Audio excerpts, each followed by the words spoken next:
Masih terkait dengan informasi mudik, saudara, di mana pemudik asal Sorong mulai memadati Pelabuhan Sorong.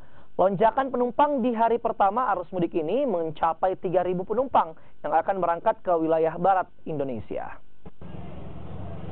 Sekitar 3.000 pemudik asal Sorong, Papua Barat mulai diberangkatkan melalui jalur laut Pelabuhan Port of Sorong pada Jumat kemarin menggunakan 2 armada laut.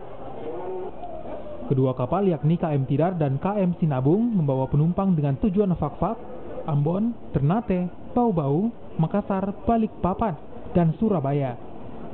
Meningkatnya jumlah penumpang tidak hanya karena mudik lebaran, namun sebagian penumpang memanfaatkan libur nasional dengan berwisata. Mau ke Fakfak? Ke Fakfak. Kenapa milih jalur laut, Mbak?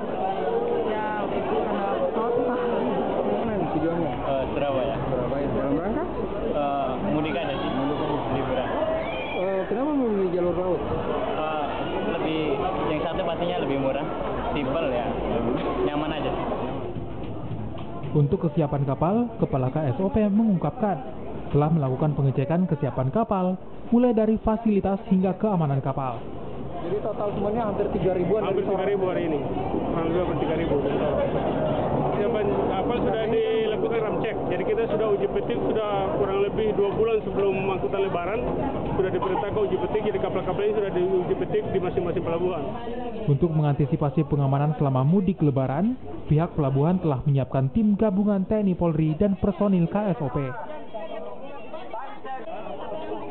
Rian F. Winarta, Kompas TV Sorong, Papua Barat.